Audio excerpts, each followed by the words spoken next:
કલ્પના કરો, એક અત્યંત પ્રાચીન અને પવિત્ર યાત્રાધામ જ્યાં હજારોની સંખ્યામાં લોકો દર્શન માટે ઉમટી પડ્યા છે.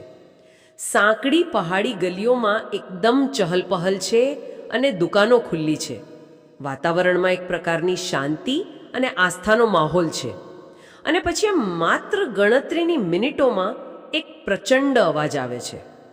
હા, અને પહાડની ટોચ પરથી પાણી, કાદવ, વિશાળ ઝાડ અને મકાન જેવડા મોટા પથ્થરોની આખી એક જીવંત દિવાલ ધસી આવે છે. બિલકુલ. અને જોત જોતામાં પેલું આખું ધમધમતું શહેર જાણે નકશા પરથી જ ભૂંસાઈ જાય છે. અરે આ કોઈ હોલિવૂડની ડિઝાસ્ટર ફિલ્મનો કાલ્પનિક સીન નથી. જૂન 2013માં ઉત્તર ભારતમાં, ખાસ કરીને ઉત્તરાખંડમાં કેદારનાથ ખીણમાં બરાબર આવું જ બન્યું હતું. સાચી વાત છે. અને આજની આપણી આ ગહન ચર્ચામાં આપણી પાસે વિકિપીડિયાના અહેવાલો છે, કેટલાક પર્યાવરણીય રિસર્ચ પેપર્સ છે અને સત્તાવાર સમાચાર સ્રોતોનો એક મોટો થોકડો છે. પણ આપણો ઉદ્દેશ્ય માત્ર પેલા 5000થી વધુ મૃત્યુના આંકડાઓને વાંચવાનું નથી. ના, જરાય નહીં. આપણે એ સમજવાનું છે કે આ દુર્ઘટના પાછળનું ખરું ભૌગોલિક અને વૈજ્ઞાનિક મિકેનિઝમ શું હતું. એટલે કે કેવી રીતે એક સામાન્ય લાગતું ચોમાસું આટલા મોટા જળ પ્રલયમાં ફેરવાઈ ગયું. હું આને વિશે વાંચતી હતી અને મારા તો રૂવાડા ઊભા થઈ ગયા. એ સ્વાભાવિક છે. જુઓ, આ જળ પ્રલયની ભયાનકતાને સમજવા માટે આપણે માત્ર આકાશ તરફ જોઈ શકીએ નહીં. આપણે જમીનની અંદર શું ચાલી રહ્યું હતું તે પણ જોવું પડે. સ્ત્રોતોનું ઊંડું વિશ્લેષણ બહુ સ્પષ્ટ કરે છે કે આ માત્ર કોઈ અચાનક આવેલો વરસાદ નહોતો. તો બીજું શું હતું? આ હિમાલયની અત્યંત નાજુક ભૌગોલિક સ્થિતિ અને તેમાં થયેલા વર્ષોના માનવીય હસ્તક્ષેપનું એક એવું ઘાતક મિશ્રણ હતું જે બસ વિસ્ફોટ થવાની રાહ જોઈ રહ્યું હતું. ભૌગોલિક દ્રષ્ટિએ આખી સિસ્ટમ કઈ રીતે કામ કરે છે તે સમજવું બહુ અગત્યનું છે. તો ચાલો એ સિસ્ટમને જ ડીકોડ કરીએ. સ્ત્રોતો જણાવે છે કે 17 જૂન 2013ના રોજ ઉત્તરાખંડમાં 340 મીમી જેટલો વરસાદ નોંધાયો હતો. હવે સામાન્ય બેન્ચમાર્ક લગભગ 65 મીમી જેટલો હોય છે.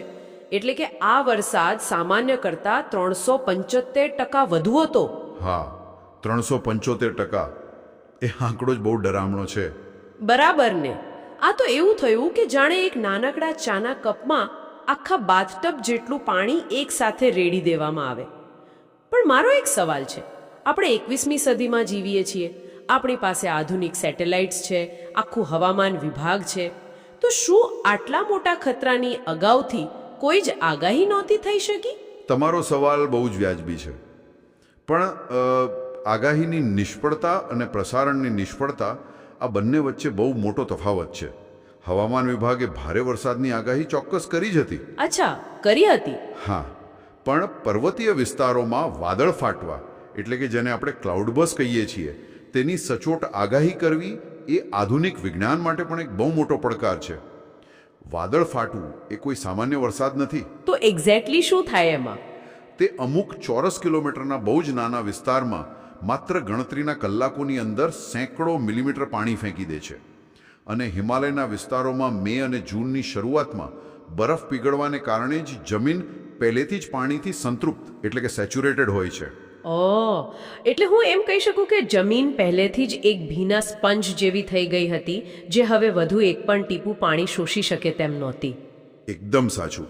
અને જ્યારે એવા સંતૃપ્ત પહાડ પર અચાનક પેલો 375% વધુ વરસાદ પડે, ત્યારે પાણી જમીનની અંદર ઉતરવાના બદલે સીધું જ ઢોળાવ પરથી નીચે નદીઓમાં ધસી જાય છે.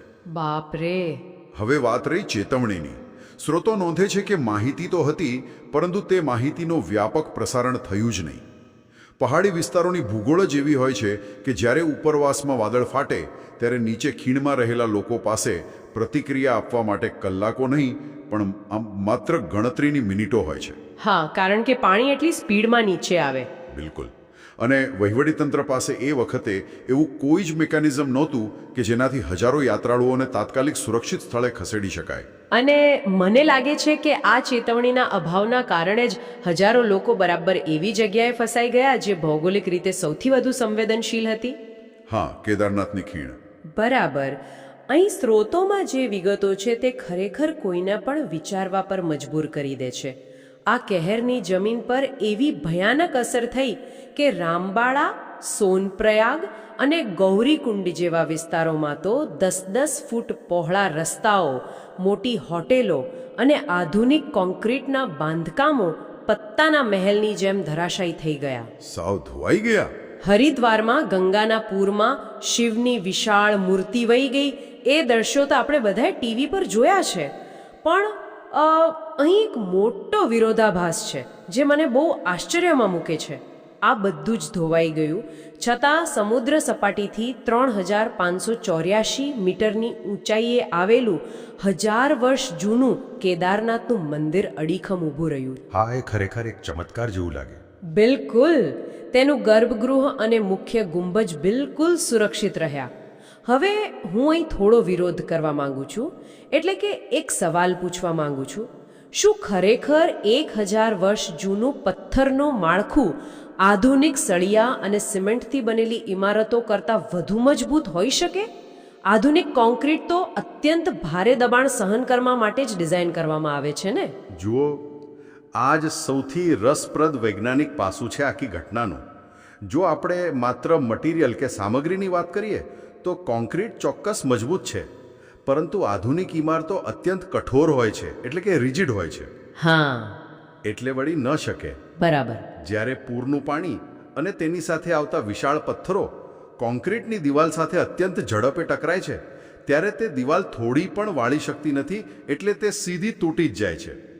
બીજી તરફ કેદારનાથ મંદિરનું પ્રાચીન સ્થાપત્ય એશલર મેસનરી પદ્ધતિથી બનેલું છે. એશલર મેસનરી એ શું છે? એટલે કે કોઈ પણ પ્રકારના સિમેન્ટ કે મોર્ટાર વિના પથ્થરોને એકબીજામાં ઇન્ટરલોક કરીને બનાવવામાં આવ્યું છે. આ પદ્ધતિ માળખાને એક પ્રકારની ફ્લેક્સિબિલિટી આપે છે. હો, સમજાયું. એટલે કે તે પથ્થરો વચ્ચેની ખાલી જગ્યાઓ પેલી પ્રચંડ ઉર્જાને શોષી લેવાનું કામ કરે છે, એમ ને? હા, માત્ર એટલું જ નહીં, અહીં એરોડાયનેમિક્સ અને હાઇડ્રોડાયનેમિક્સ બંને કામ કરે છે.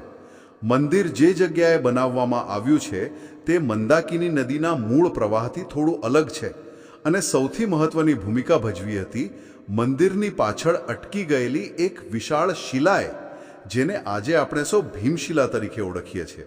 અચ્છા, પેલો મોટો પથ્થર જે મંદિરની પાછળ છે? બરાબર. પાણીના પ્રવાહ સાથે આવેલો આ વિશાળ પથ્થર મંદિરની બરાબર પાછળ રોકાઈ ગયો, અને તેણે એક હાઇડ્રોડાયનેમિક શિલ્ડ એટલે કે કવચનું કામ કર્યું. તેણે પાણી અને કાટમાળના પ્રચંડ પ્રવાહને પાછળથી જ બે ભાગમાં વહેંચી દીધો, જેથી તે પાણી મંદિરની બંને બાજુઓથી પસાર થઈ ગયું અને મંદિર બચી ગયું. શું વાત છે!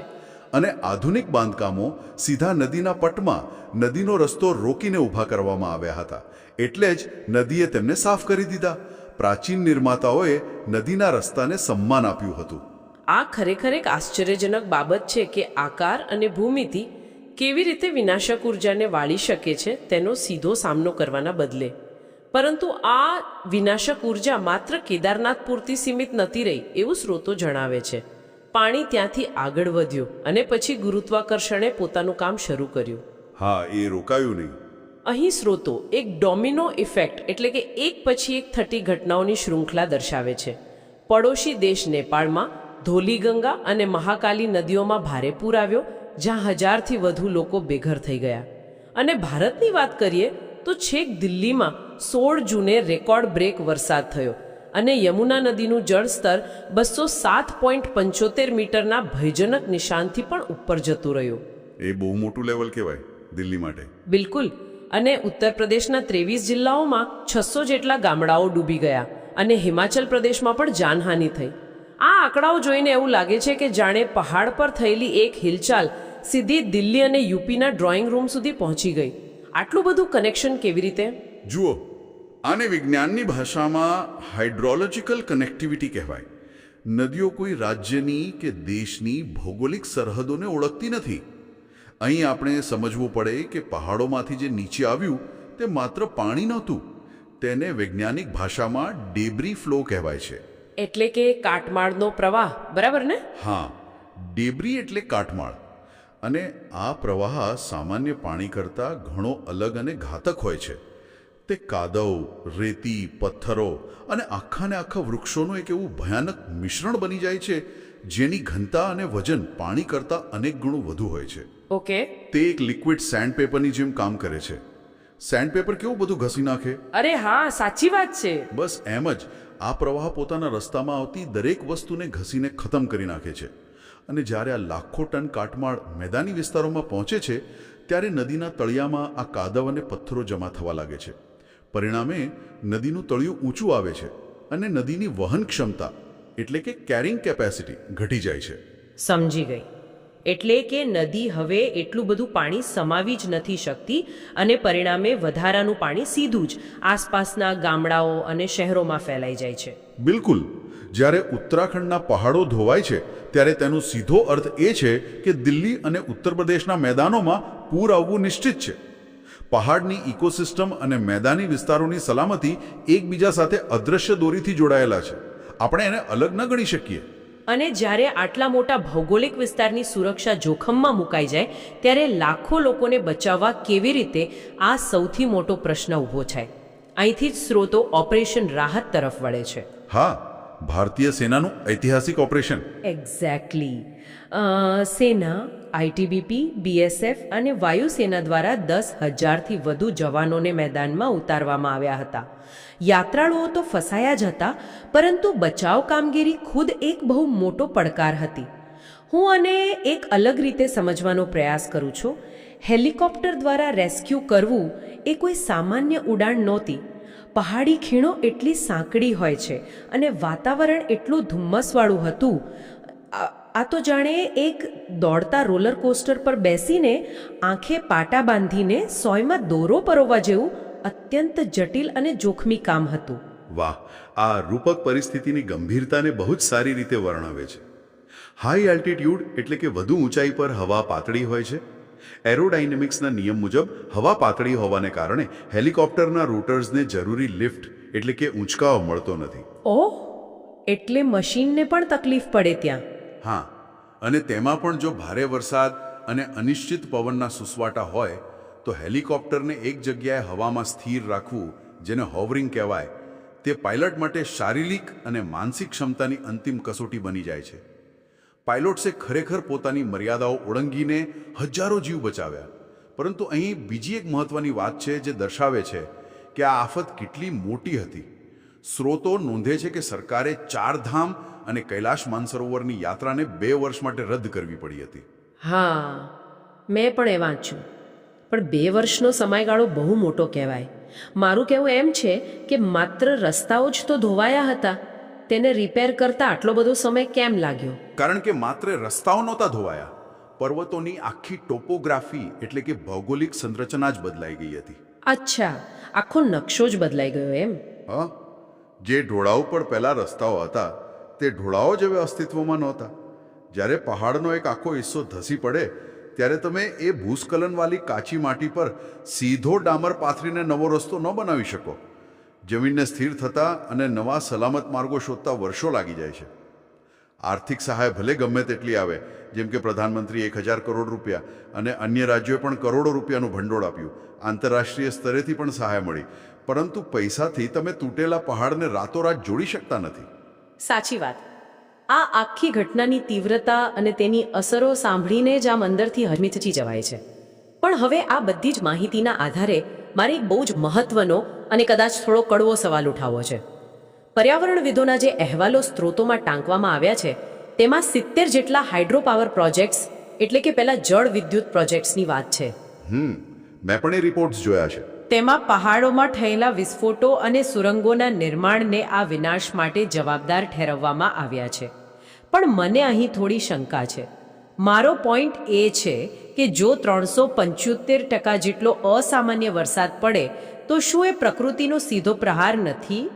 જો આ જ વરસાદ આજથી 500 વર્ષ પહેલાં પડ્યો હોત તો પણ શું આવો જ વિનાશ ન સર્જાત? શું આપણે માત્ર આપણો બચાવ કરવા માટે ડેમ અને હોટેલોને દોષ આપી રહ્યા છીએ? આ એક બહુ જ સચોટ અને વિવેચનાત્મક પ્રશ્ન છે, અને આનો સાચો જવાબ સમજવા માટે આપણે જોખમ એટલે કે હેઝાર્ડ અને આપત્તિ એટલે કે ડિઝાસ્ટર વચ્ચેનો તફાવત સમજવો પડશે. ભારે વરસાદ પડવો ચોક્કસપણે એક પ્રાકૃતિક જોખમ હતું. 500 વર્ષ પહેલાં પણ જો આવો વરસાદ પડ્યો હોત તો નદીઓ તો છલકાઈ જ હોત. પરંતુ જે સ્તરનો વિનાશ થયો, જે રીતે હજારો લોકો મર્યા, તે સંપૂર્ણપણે માનવ સર્જિત આપત્તિ હતી. ઓકે, તો આને આપણે વૈજ્ઞાનિક રીતે કેવી રીતે સાબિત કરી શકીએ? ચાલો સમજીએ. જ્યારે હાઇડ્રો પાવર પ્રોજેક્ટ માટે પહાડોની અંદર કિલોમીટરો લાંબી સુરંગો ખોદવામાં આવે છે, ત્યારે ત્યાં ડાયનામાઇટથી ભારે વિસ્ફોટો કરવામાં આવે છે. આ વિસ્ફોટોથી પેદા થતા એકોસ્ટિક શોક વેવ્સ એટલે કે ધ્વનિના તરંગો પહાડના ખડકોમાં ઊંડે સુધી માઇક્રો ફ્રેક્ચર્સ એટલે કે ઝીણી તિરાડો પાડી દે છે. અચ્છા, એટલે કે બહારથી જે પહાડ આપણને એકદમ મજબૂત દેખાય છે તે અંદરથી પહેલેથી જ ખોખલો અને નબળો પડી ચૂક્યો હોય છે. બરાબર પકડ્યું તમે. અને જ્યારે પેલો અત્યંત ભારે વરસાદ પડે અને એનું પાણી આ તિરાડોમાં પ્રવેશે છે, ત્યારે તે લુબ્રિકેન્ટ એટલે કે ઉંજળનું કામ કરે છે. ઓહો, એટલે ઘર્ષણ ઓછું થઈ જાય. હા, જે જમીન પથ્થરો સાથે જકડાયેલી હતી તે પાણીના કારણે ઢીલી પડીને એક સાથે નીચે ધસી આવે છે, જેને આપણે ભયાનક ભૂસ્ખલન કહીએ છીએ. આ ઉપરાંત બીજું સૌથી મોટું કારણ છે નદીના પટમાં થયેલું અતિક્રમણ. મેં અગાઉ વહન ક્ષમતાની વાત કરી હતી. જ્યારે આપણે નદી કિનારે સીધા હોટેલો અને રિસોર્ટ્સ બનાવી દઈએ છીએ, ત્યારે આપણે નદીના વહેવાનો મૂળ વિસ્તાર સાંકડો કરી દઈએ છીએ. એટલે આ તો એવી વાત થઈ કે જાણે આપણે એક વિશાળ ખુલ્લી નદીને જબરદસ્તી એક પાઇપમાં કેદ કરવાનો પ્રયાસ કરી રહ્યા હોઈએ. એકદમ સાચું ઉદાહરણ. અને જ્યારે પાઇપની ક્ષમતા કરતાં વધુ પાણી આવે ત્યારે તે પાઇપ ફાટી જવાની છે. આપણે ટુરિઝમના નામે અને વિકાસના નામે ઇકોલોજીકલ બેલેન્સ એટલે કે પારિસ્થિતિક સંતુલનને સંપૂર્ણપણે ખોરવી નાખ્યું હતું. આપણે ભૂલી ગયા કે પર્વતો અને નદીઓનું પોતાનું એક જીવંત તંત્ર હોય છે. જો આપણે તેમના વહેવાના રસ્તામાં કોન્ક્રીટની દિવાલો ઊભી કરીશું તો પ્રકૃતિ પોતાનો રસ્તો પાછો મેળવવા માટે તે દિવાલોને તોડી જ નાખશે. 2013ની આ ઘટના એ પ્રકૃતિ તરફથી મળેલી સૌથી આખરી ચેતવણી હતી કે પહાડોમાં અશાસ્ત્રીય અને અનિયંત્રિત વિકાસ કાર્યોનું પરિણામ કેટલું ઘાતક આવી શકે છે. ખરેખર આ વિશ્લેષણથી આખી ઘટનાને જોવાનો એક નવો જ દૃષ્ટિકોણ મળે છે. તો આજની આ ગહન ચર્ચાના સ્રોતોનો જો આપણે સારાંશ કાઢીએ તો કેટલીક બાબતો એકદમ સ્પષ્ટ થઈને ઉપસી આવે છે. એક તરફ પ્રકૃતિની અકલ્પનીય શક્તિ છે જે ગણતરીની મિનિટોમાં આખી ભૂગોળ બદલી શકે છે. હા, એ આપણે કેદારનાથમાં જોયું.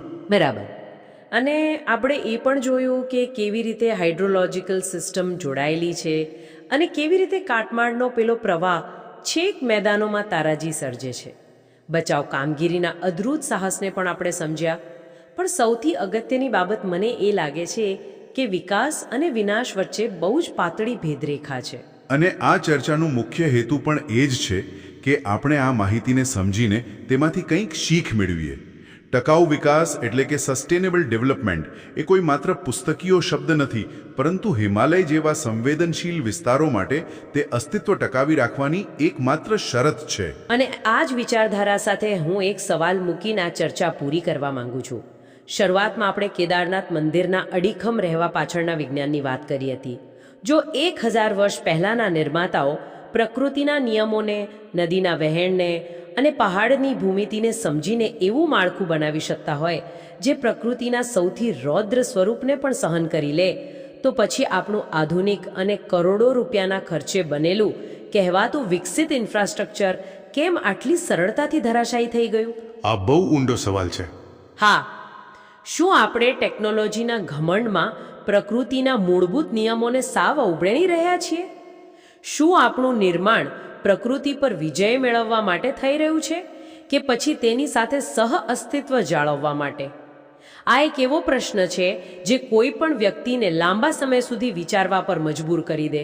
આશા છે કે આ ગહન ચર્ચા દ્વારા તમને સૌને ઘટનાની પાછળના ખરા કારણોને જોવાની એક નવી અને સ્પષ્ટ દૃષ્ટિ મળી હશે. ચોક્કસથી. પ્રકૃતિને સમજવી અને તેનું સન્માન કરવું એ જ આપણા ભવિષ્યની સલામતીનો પાયો છે. તો આજના માટે બસ આટલું જ. આભાર અને વિચારતા રહો.